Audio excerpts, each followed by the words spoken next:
were treating AML with 7 and 3 in 1977. We are doing the same in 2018. What is the best way forward to change this by 2028? It is tragic that we haven't made more advances in the treatment of acute myelogenous leukemia, in particular in adults. It's astounding because there's been so much progress in related blood disorders. And the irony is we know more about acute myelogenous leukemia than most other cancers from all the sequencing data, the proteins that are expressed. There have been some minor advances based on some specific pathways, cell surface targeting. There's some obviously very encouraging results related to allogeneic transplant and CAR T therapy. But why this has been such a difficult disease to conquer isn't so apparent. My suspicion is there'll be, as it often occurs in many areas, some insight that'll then lead to quantum advances. Okay, well, which leads me to my next question, because you're talking about advances. And there are 3.5 million papers published on cancer. 137,000 have been published just in the last year alone. But there's a staggering disconnect between great scientific insights and translation of those into improved therapies. What are we doing wrong? Azra, another very good question. As you know, science is very much like putting bricks in the pyramid. It's sort of a slow process, and then sometimes there's a more rapid advance. I've been very pleasantly surprised that there have been so many remarkable advances in the last decade for many blood cancers and solid tumors. My own focus is blood cancers, and so seeing the tremendous strides in myeloma therapy, chronic lymphocytic leukemia therapy, a variety of the lymphomas, and Hodgkin's disease, it reminds me that with persistence and creativity, we can make a tremendous impact. It's an imperfect way to advance knowledge, but it's often like people say, well, what's the best political system? And they'll say democracy, not that it's perfect, but it's better than the others. Well, I'm not sure what the ideal way is to stimulate research that will lead to most rapid cures. I do feel that you have to have elements of competition that drives people to try and do things more rapidly. At the same time, I love team science. I love people working together and collaborating.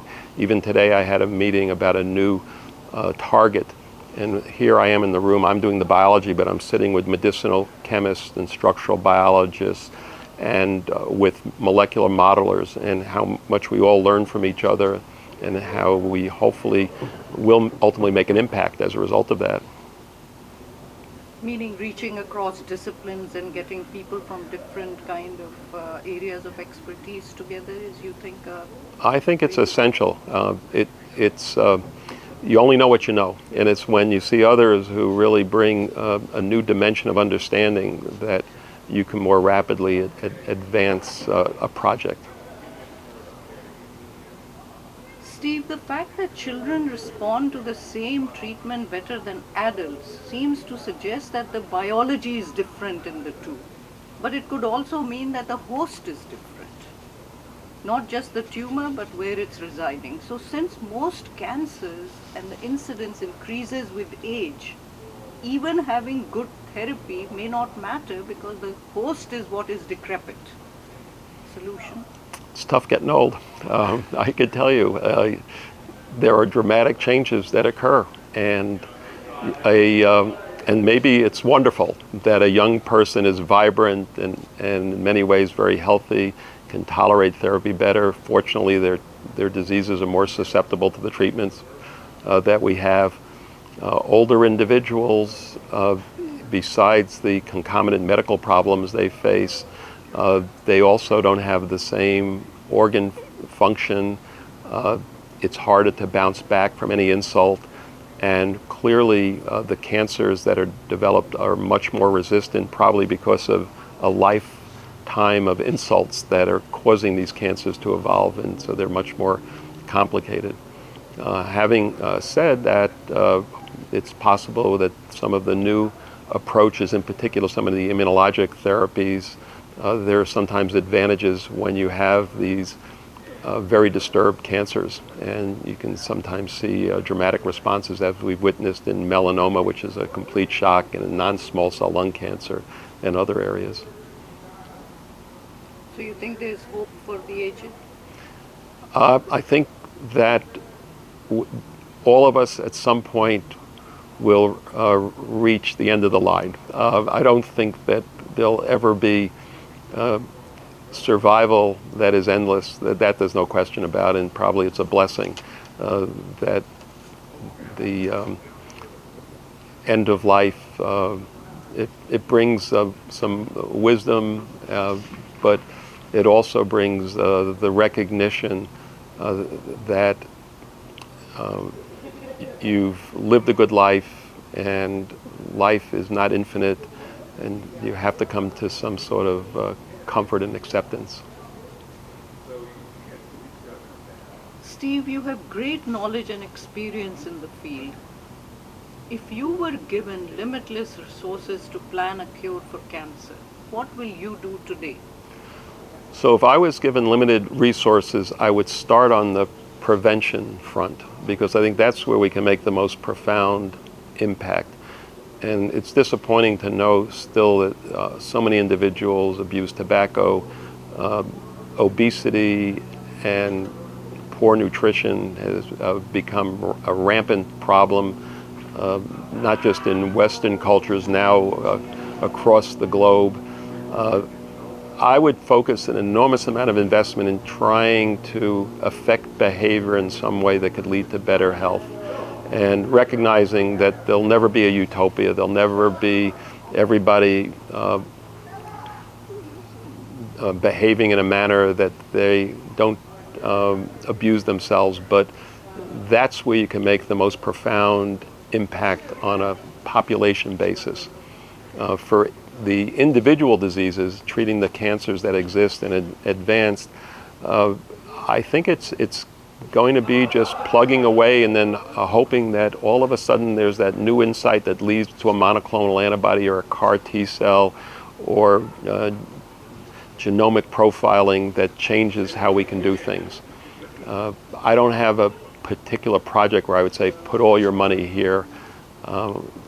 Throughout my career, I've had a number of areas that have been very rewarding, but then there are other areas that I'm completely shocked they're so effective, and yet they're major breakthroughs. And probably the one that I would have never guessed in a million years is the checkpoint inhibitors. Absolutely never would have thought that by simply blocking this regulatory molecule, you could get the body's own immune system to destroy the cancers. But yet, seeing it in action is just astounding.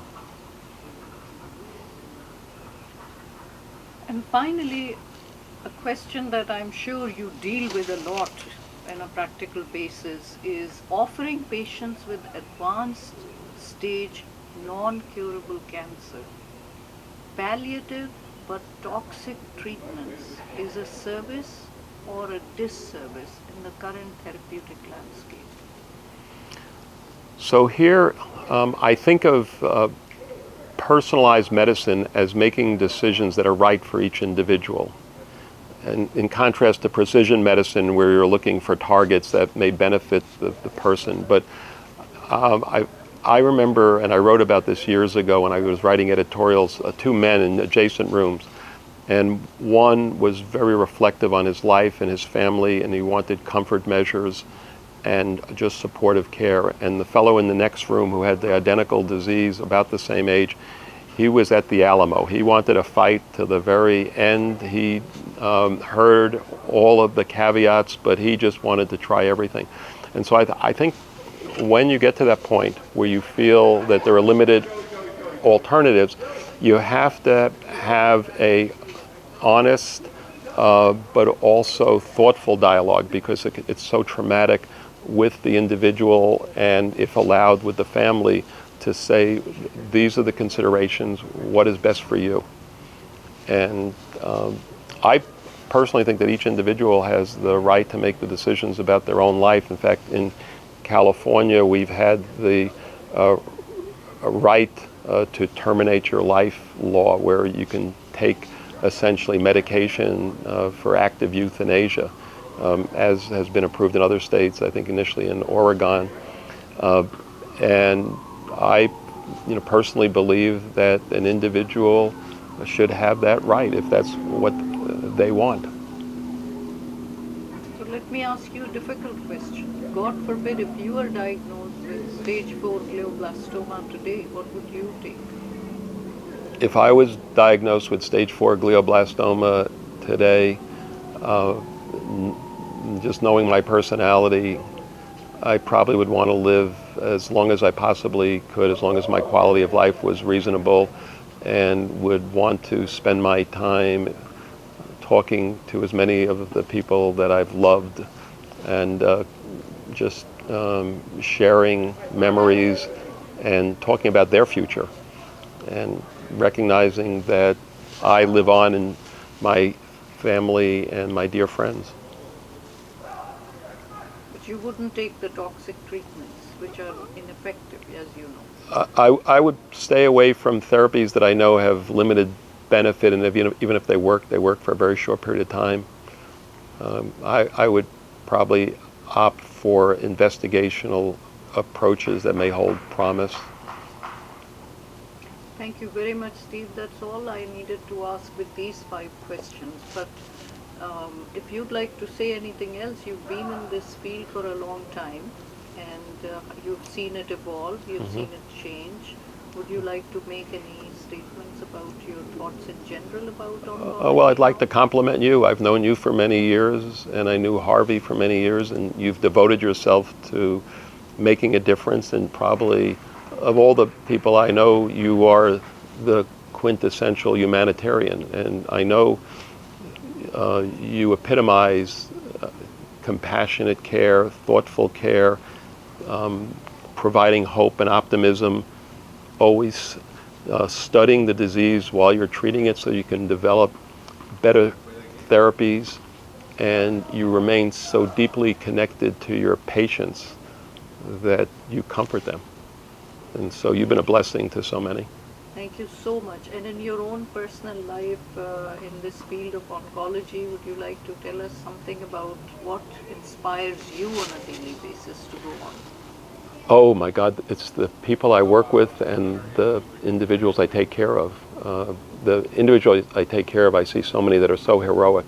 And then the people I work with, I see in the measure of every day, they're out trying their best to make an impact, long hours, sacrificing leisure time in order to help others, rarely complaining.